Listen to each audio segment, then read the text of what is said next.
Hey, crochet girlies, welcome to Nashay's House of Crochet. This channel has evolved a few times.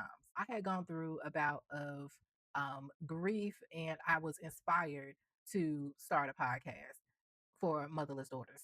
And I did that podcast for a while because I just wanted to dig into and support motherless daughters. But this last bit of grief that I went through, it was probably around the holiday time, 2025. I really didn't know what was going on because I just found myself, being really sad and not really noticing that I was sad or that something was going on, but I just didn't feel right. So I started therapy and I took a leave from work, and then I took a crochet class. And that crochet class changed my life. I have been crocheting ever since, and it has taken me into a direction that I never thought that I would be in, honestly.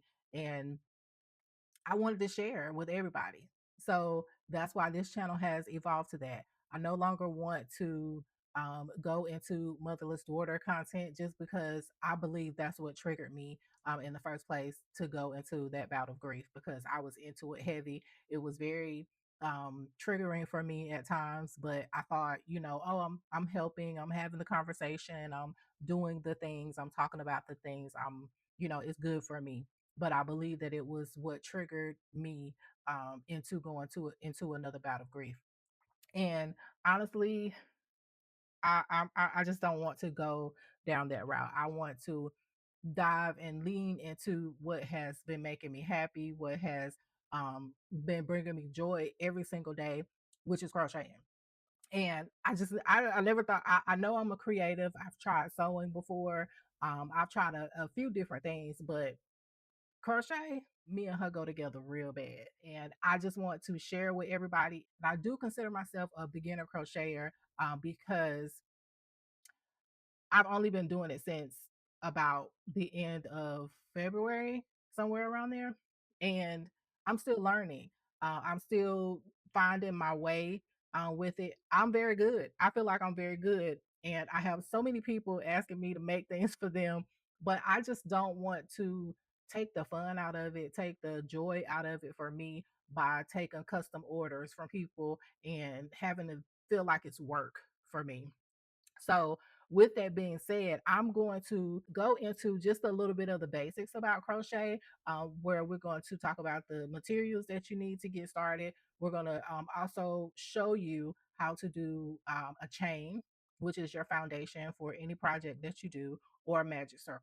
So, we're going to do a few of those things in this video. But I wanted to start by showing you guys a little bit of my work. So this is how I started out. This was my first project, which was a scarf. And this is what it looks like. And let me see. If you can tell, and this is kind of, I don't know why it's so light like that, but if you can tell, it's a lot of different sizes. And this was the very first one that I made, which I will always keep very near and dear to my heart. And then this was the second thing that I attempted to make, which was a hat. And this is this is how it turned out. So this is the top of it. So you can see kind of like where I came from. And this was, I took the class, I want to say at the end of January. And then it took me probably a couple of weeks, and then I dived into it, and I've been doing it every day since. So I have made ruffle hats. This is my first ruffle hat. Let's see. This one here is my first ruffle hat. And as you can see, it is very ruffly and it's very detailed. Um, Here's another ruffle hat.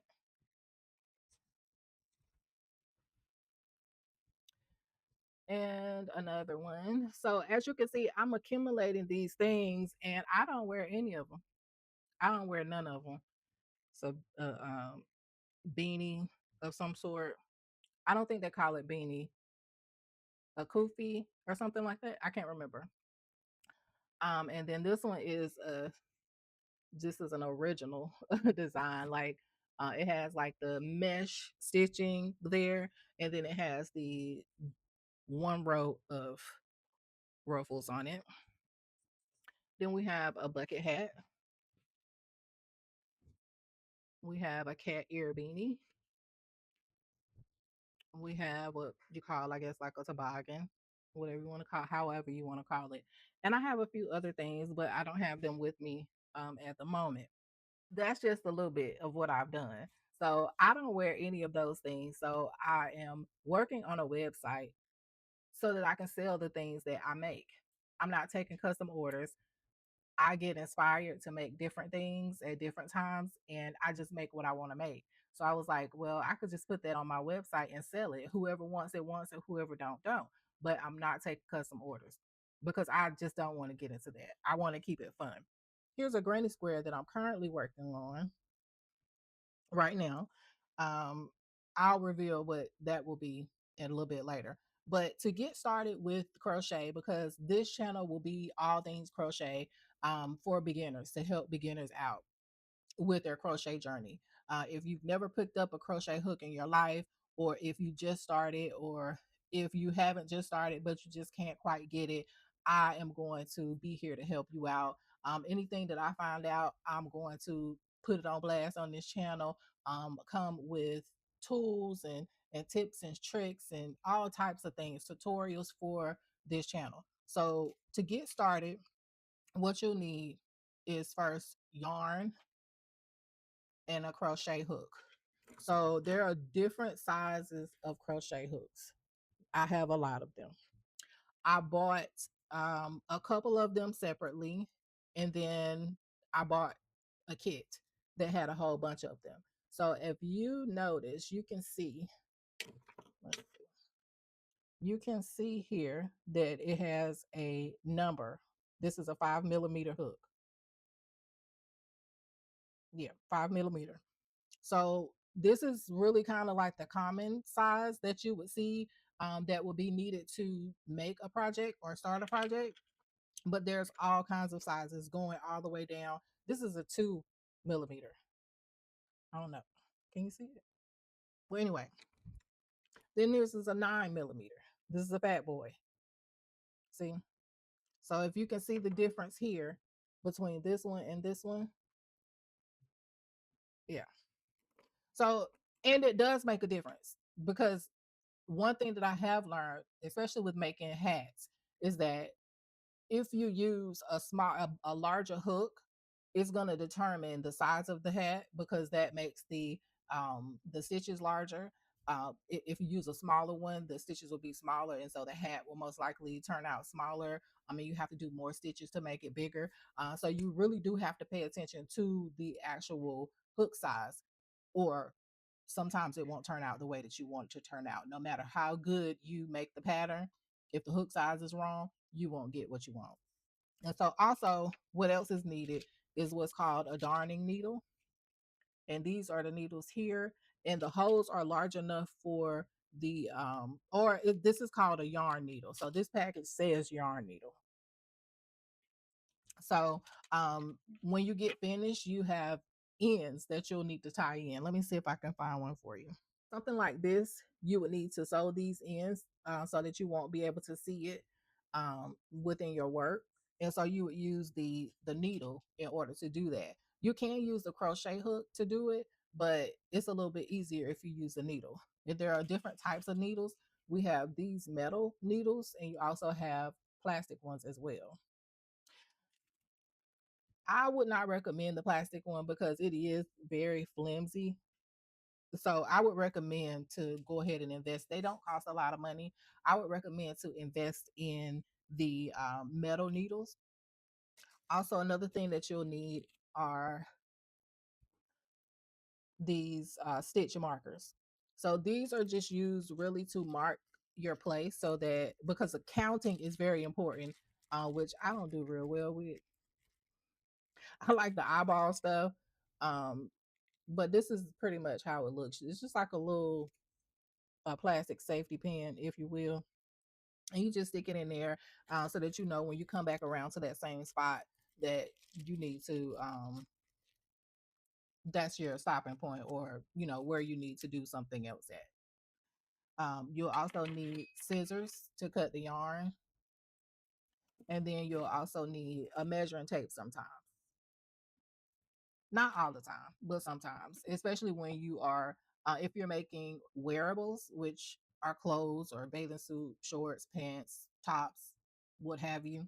Even with hats, sometimes you want to measure, especially if you're making it for somebody else and their head is not the same size as your head, so on and so forth. You get the picture. But those are really the only things that you'll need to get started. Now, how I got started was I took a class. You can check with your local yarn shop, if you have one. Most likely they should have yarn classes available. I took two classes, the first level and the second level, and that's what got me started. I did try to learn at first years ago off of YouTube, but I just could not get it for some reason. Two classes, and they were 2 hours each, and so it really helped me out, for somebody to be there to actually, be able to ask questions to, and for them to be able to show me in front of my face. That really helped, because I know sometimes on video it's kind of hard to see what you're doing with your hands, with somebody else's hands, and whether they went underneath or they went over, or you know, and then they don't always tell you exactly what they're doing either. Currently, what I do when I want to make something, especially when I see something on TikTok or Facebook or whatever, I'm inspired, I'll go to YouTube and I'll see if somebody has a good tutorial. I am trying to get away from that, honestly, because I'm at the place now where I want to be able to look at something and freehand it, just because I know what it looks like and I know what I want it to look like, and to be able to, fit it to my body, or just create it out of without a pattern. Because that's another thing. Patterns. Patterns, I am learning slowly to read them, but it has been a challenge. Even though they give you abbreviations of what they mean, it's still a little bit challenging, and I think it's going to take a while for me to get it all the way. And another resource that you can take advantage of is your local library. They have crochet books. They have lots of them that have patterns that are within the book. So I would recommend that if you know how to actually read patterns, for crochet. I would recommend that because it's a free option and it's there for you to use. Now, we're going to get into making a chain. First, you need to make a slip knot. And how I make my slip knots, somebody else might do it a little differently. But the way that I do it is I take the yarn like this, grab it so that the tail of the yarn is on the back side of my fingers, and the long side of the yarn is over the top of my fingers. I'm going to take my two fingers, my index finger and my middle finger, and I'm going to wrap the yarn around the back so that it's an X, if you can see that. And then across the top, it's going to be parallel. So again, we're going to drape the yarn across the hand with a long side on the front, the short side at the back. We're going to take two fingers, the index finger and the middle finger, and we're going to wrap it so that there's an X on the back, and then the lines are parallel up front. Take my crochet hook, go up underneath the first one, and you're going to grab the other one, pull it underneath. You see how it is now? You have the circle, and then you have the short end of the yarn and the long end. You're going to pull the long end, and that's how you're going to get your slip knot. Once you get your slip knot, you need your chain, your foundational chain. Let me adjust this quickly. Okay, so you need your foundational chain after you get your slip knot. To make a chain, lots of people do it differently. This is just how I do it. It's the easiest way for me. Some people hold their yarn like with I don't even know how they do it. Hold on. They hold the yarn over their finger like this, and I can do it like that a little bit, but it's a little bit harder for me. to keep doing it like that because I feel really awkward with doing it. So I can do it, but I don't hold my yarn like that with my finger up like that. And my finger hurts doing it. I grab the short end and I put it up against the crochet hook. And I take and I do what I call the wrap method. So I will wrap the yarn around the crochet hook and then grab both sides of the yarn, both pieces, and then pull it through like that. And I grab it again, wrap, and pull it through the loop. I grab it again, wrap it around, pull it through the loop. And as you can see, it's forming braids or stitches. This is your foundational chain. So that's pretty much it. That's your foundational chain. And then we have the magic circle. There's 3 ways that I have learned to do a magic circle. And you just determine which one is best for you. And the reason why I feel like you have to determine which one is best for you is because some can be a little bit complex for no reason. The items that you can make with a magic circle and why you would need to use a magic circle: hats, different type of hats, bucket hats. So this one was started with the magic circle. As you can see, this is the magic circle, and then you just extend out. This one was started with the magic circle. Magic circle, you'll hold the yarn the same way. You'll wrap so that you have the X in the back and the parallel lines in the front. You'll go up underneath the first one. You'll grab the one in front, pull it underneath, turn it, turn your hook like this. And then you'll go and grab and pull. And there's your circle right there. And I'm going to give you another view of this so that you can see exactly what it is that I did. But there's also another way that I want to teach you that I saw the other day. You grab the yarn the same way, but you leave a little bit longer tail because you're going to have to take this part of the tail up and make it into a circle like that. You're going to make it into a circle. You'll grab it as a circle and you'll turn it. Grab it as a circle, put your hook in there, and then you'll start to do your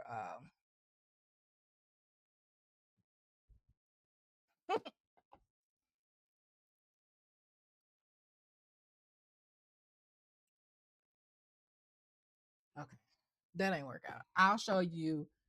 I can't do it with my arms up like this, so I'll show you whenever I give you a different view. I'll put it into the video. But yeah, that's pretty much it for this video. I wanted to show you guys the different things that I have made, just some of them along my crochet journey. Give you a little bit of history as to why I got into crochet and why I love it so much.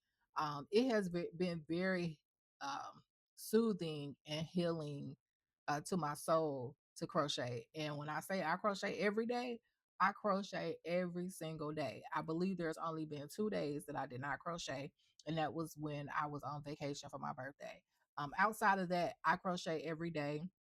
I don't even care if I'm making anything. It's just the repetitive motion that has been so good. Like I don't know, I'm addicted to it. And you get addicted to buying yarn as well. When I say I have so much yarn, I have so much yarn. I have yarn in every nook and cranny of my house. I have a whole storage thing that goes over the back of the door that has so many compartments, but they're all full. I have totes with yarn. Literally, I buy yarn all the time. It's an addiction. Um, so you have to be real careful with that. But I will say I only buy it when it's on sale, baby. We not buying no yarn at full price over here. And if you shop at Michael's, you can for sure believe that there's always a sale. Whether you go in the store and you see the sale sign up or not, it's a sale because you're gonna have to go to that app or go to the website in the browser and you'll find a coupon there or you'll find it on sale online. So when it's not on sale in the store, it's on sale online. So you just have to put it in an online order. I have done it to where I walked in and it wasn't a sale, but I wanted something, put the order in while I was in the store, went and told the associate, I got this online order I just did. Can you go pull it? And they pulled it and I got the price that I wanted to get. So sell all day, baby. Sell me. I have shopped at Hobby Lobby twice.